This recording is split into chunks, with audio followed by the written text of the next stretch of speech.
Yo, what is happening, everybody? Welcome back to another high-energy session of Leo and Emma English. Hello, hello! I am so excited for today's topic. We are diving into the world of food, but we're looking at it through two very different lenses. That's right. Today we are exploring street food versus fine dining.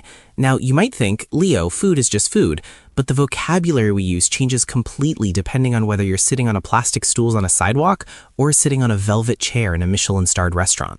Exactly. If you call a street taco exquisite, people might think you're being sarcastic. And if you call a $200 steak yummy, the chef might actually cry in the kitchen. We have 30 minutes to bridge that gap. Let's dive in. Let's start with the soul of the city, street food. This is fast, it's loud, and it's usually delicious. When we talk about street food, we use words like hearty, greasy, and messy. Greasy is a funny word. In a health clinic, it's a bad thing, but at a food truck, it's almost a compliment. It implies the food is rich, satisfying, and unpretentious. Right, it implies that flavor is the priority over presentation. You're often eating with your hands, so we say the food is finger-looking good. You aren't worried about etiquette, you're worried about the sauce dripping on your shirt. And there is a historical precedent for this type of eating. We tend to think of fast food or street food as a modern invention, but if you look at the archaeological records from Pompeii, the Roman city buried by a volcano, they found over 80 thermopolia. Thermopolia? That sounds like a nuclear reactor. It does, doesn't it? It literally translates to a place where something hot is sold. They were essentially ancient snack bars. Most residents in Pompeii didn't have kitchens in their homes, so they would go to these counters, which had big terracotta jars called dolia embedded right into the stone, filled with hot stews, wine, and even honey-roasted rodents, which were a delicacy then. Honey-roasted rodents. Okay, I think I'll stick to a hot dog.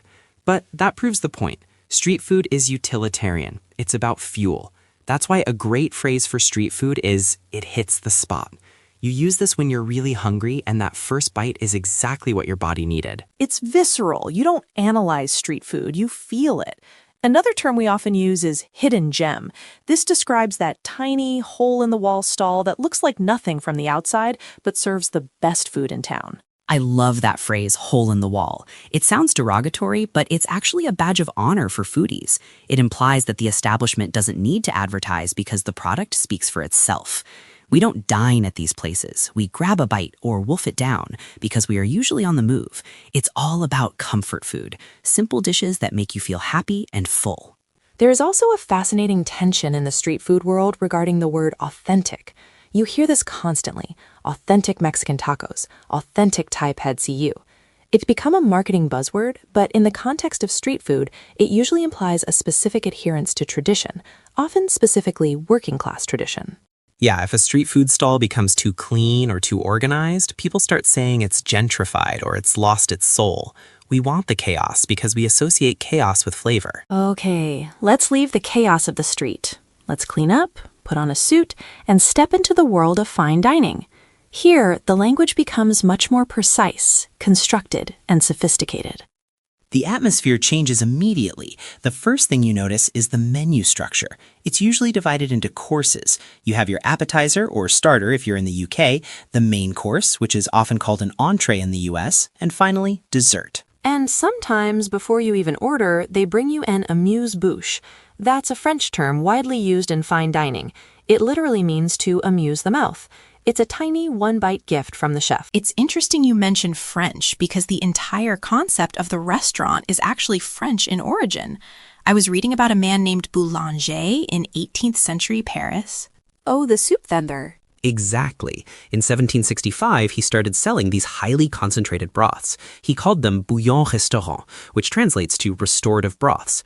The idea was that you aren't going there just to get full, like at a tavern. You were going there to restore your health, to fix your body. So the word restaurant literally means a place that restores you. That makes so much sense. And that history of health and precision still lingers. In fine dining, we don't say food is yummy. We use words like exquisite, which means extremely beautiful and delicately made. Or succulent. You'll hear that used for meat or seafood that's perfectly juicy. You wouldn't call a potato chip succulent, but a slow-cooked lamb shank, definitely succulent. And full-bodied. This is usually used for wines, but you can use it for rich sauces that have a strong, deep flavor and a heavy weight on the tongue. Let's talk about that weight on the tongue. In fine dining, we obsess over mouthfeel. It sounds a bit clinical, but it's a huge part of the experience. Is the sauce velvety?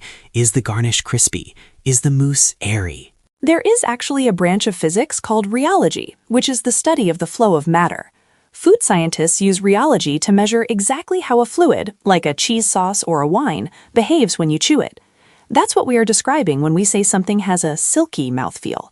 We are describing its rheological properties. See, that is the difference. At the taco stand, I'm just eating salsa. At the Michelin restaurant, I'm analyzing the rheology of the tomato emulsion. And the presentation is also key. We call it plating. It's not just food on a plate, it's an artful presentation. You might see a dish drizzled with a balsamic reduction or garnished with edible flowers. The way you interact with the staff changes too. The service in fine dining is almost military, and that's not an accident, right? No, not at all. The modern kitchen system, the Brigade de Cuisine, was developed by Georges Auguste Escoffier in the late 19th century. He had been in the army during the Franco-Prussian War, and when he took over the kitchens at the Savoy in London, he ran them like a military unit. So you have a hierarchy, the chef de cuisine at the top, the sous chef or under chef below them, and then the line cooks. Exactly. So when you are dining in these places, that military precision translates to the service. The waiter might be a sommelier, a highly trained wine expert. You wouldn't say, "Give me a beer." You might ask, "Which wine would you pair with the sea bass?" And if the meal was truly incredible, you don't just leave a tip. You tell the waiter, "Please pass my compliments to the chef." It's the ultimate sign of respect. There is also a psychological game played with the menu itself. Dan Urofsky, a professor of linguistics at Stanford, wrote a brilliant book called The Language of Food. He analyzed thousands of menus and found a direct correlation between the length of the words and the price of the dish. Wait, so longer words equal more expensive food? Yes, every extra letter in the average word lengths on a menu actually correlates to a price increase. Expensive restaurants use fancy, specific words like deciduous, foraged, or heirloom. But Jurofsky found something else fascinating. Cheap restaurants use a lot of vague, positive adjectives. Like what? Words like delicious, tasty, or mouth-watering. Jurofsky calls these filler words.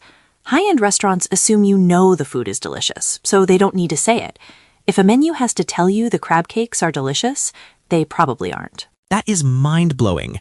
It's like if you have to say I'm cool, you probably aren't cool. The menu is playing hard to get. Precisely. Now, let's see if we can put this all together. I want to do a role-play challenge. I want to see if our listeners can hear the shift in tone. Let's do it. Scene 1. You are at a New York hot dog stand. It's loud, there's traffic. Go. Hey, yo, give me a Nathan's Classic extra mustard and go heavy on the sauerkraut. I need something that hits the spot. Coming right up. Careful, it's a bit messy. Watch the grease. Perfect. Now, Leo, scene 2. You are at a 3-star Michelin restaurant in London. The tablecloth is white. There is soft jazz playing. Action. Good evening. For my main course, I'll have the lamb. I've heard it's incredibly succulent. Also, could you recommend a full-bodied red to accompany it?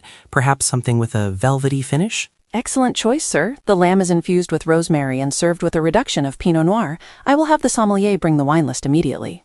You see, the food satisfies the stomach in both places, but the vocabulary satisfies the context. If I walked into the hot dog stand and asked for a succulent tube of meat with an infusion of mustard, I'd get beaten up. And if I went to the fine dining spot and shouted, "Yo, go heavy on the sauce," I'd get kicked out. I'm convinced that being a B2 or C1 speaker means being a chameleon. You need to change your colors depending on where you are eating. Exactly. Whether you're wolfing down a burger or savoring an exquisite truffle pasta, you now have the tools to talk about it. It's not just about knowing the words, it's about knowing the feeling behind the words. Here is your homework for this week. Go to a restaurant website. It can be a fast food place or a fancy one. Find 3 adjectives they use to describe their food. Are they filler words like tasty, or are they specific words like infused or seared? Share them in the comments. We'll be there to discuss your findings. I'm really curious to see if that price correlation theory holds up in the real world.